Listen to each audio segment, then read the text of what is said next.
Tank पैदल सेना के लिए जीत का रास्ता तैयार करते हैं और इसी रणनीति के साथ यूक्रेन को नाटो देशों से अलग तरह के टैंक दिए गए। लेकिन यह रणनीति बहुत महंगी और नाकाम साबित हुई है। दरअसल रूस ने यूक्रेन को मिले आधुनिक टैंकों को मामूली से हथियार से खाक कर दिया। यूक्रेन को मिले कई तरह के नाटो टैंक रूस के कब्जे में आ गए हैं।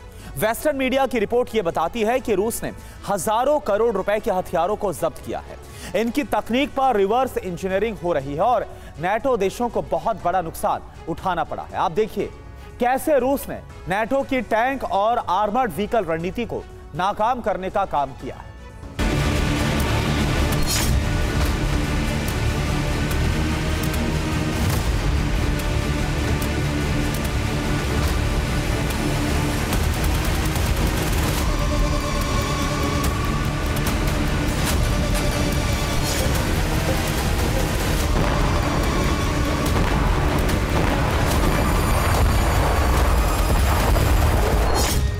ये नाटो देशों की सेनाओं के गौरवशाली हथियार कहे जाते हैं। आज मॉस्को के आंगन में बंधक बने खड़े हैं।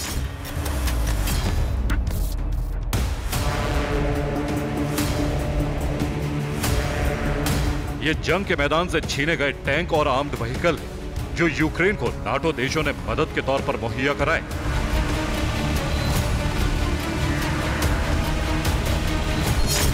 लेकिन ये रूस की मदद कर रहे हैं। मसलन रूस इनका अध्ययन करके तकनीक का पता लगा रहा है, इनके कंट्रोल सिस्टम और कंप्यूटराइज्ड सिस्टम के बारे में जानकारी जुटा रहा है।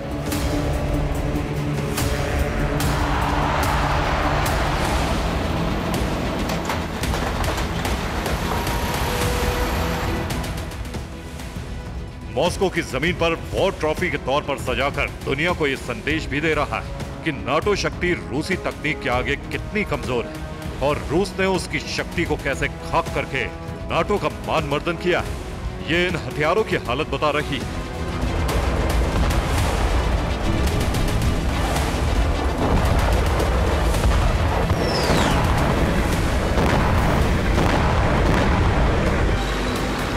यूक्रेन की सेना को जंग लड़ने के लिए नाटो देशों ने बड़े पैमाने पर आर्म्ड पर्सनल कैरियर व्हीकल और टैंक दिए।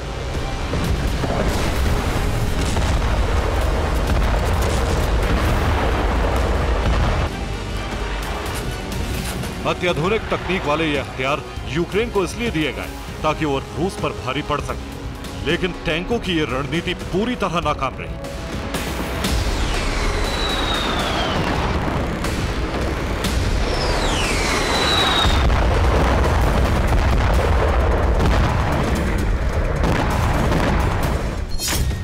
यूक्रेन को 2022 से अब तक नाटो देशों से 300 से ज्यादा टैंक्स मिले।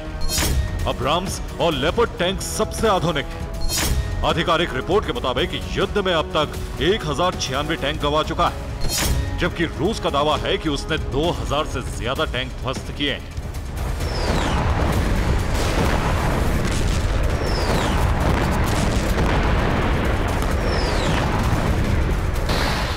वेस्टर्न मीडिया की रिपोर्ट है कि टैंक और बख्तरबंद वाहनों के मामले में नाटो को जबरदस्त नुकसान उठाना पड़ा है।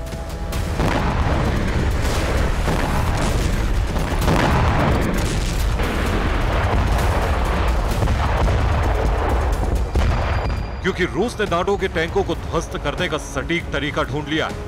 यह है कामिकाजी ड्रोन से टैंक पर हमले।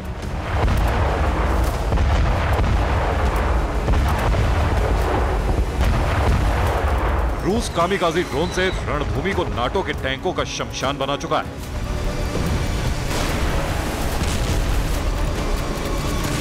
सवाल यह है कि आखिर रूस टैंकों पर कामिकाजी हमले ही क्यों कर रहा है?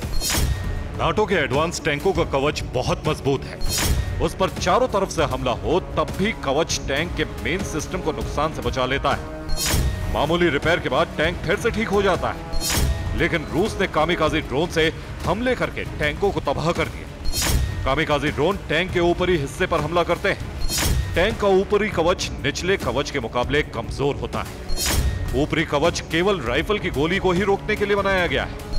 कामिकाजी ड्रोन के विस्फोट से ऊपरी कवच फट जाता है और टैंक का सिस्टम ध्वस्त हो जाता है।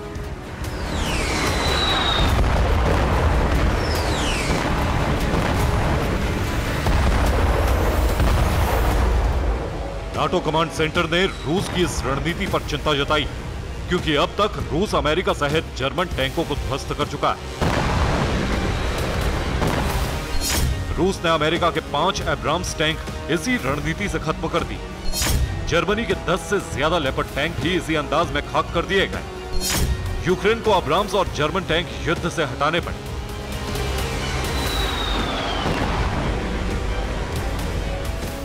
नाटो की चिंता यह है कि रूस उसके बहुत महंगे टैंकों को बहुत मामूली हथियारों से नष्ट कर रहा है और यह नुकसान अब बहुत बड़ा घाव दे रहा है।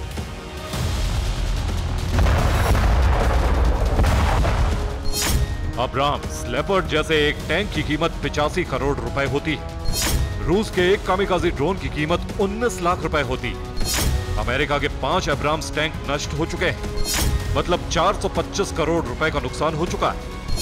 जबकि इनको नष्ट करने में रूस के 5 कामिकाज़ी ड्रोन लगे, जिनकी कीमत कुल 95 लाख रुपए होती है। यानी 95 लाख रुपए के हथियारों से रूस ने 425 करोड़ रुपए के हथियार तबाह कर दी।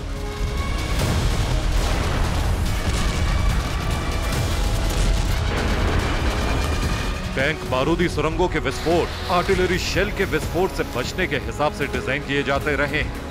अब नाटो की चिंता यह है कि अब टैंकों को इस तरह से डिजाइन और विकसित किया जाए ताकि ऊपर से हुए ड्रोन हमले या बम ड्रॉपिंग का असर ना हो।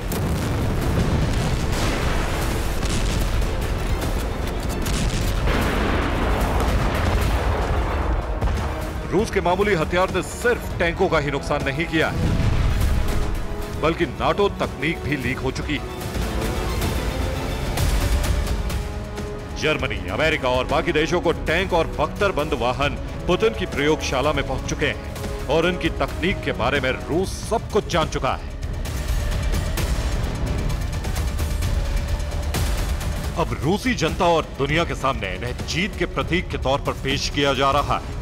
9 मई की विजय दिवस परेड में भी नाटो के टैंक शामिल किए जाएंगे। नाटो के लिए यह बहुत बड़ा झटका है और अब माना यह जा रहा है कि यूक्रेन को आधुनिक टैंक नहीं दिए जाएंगे।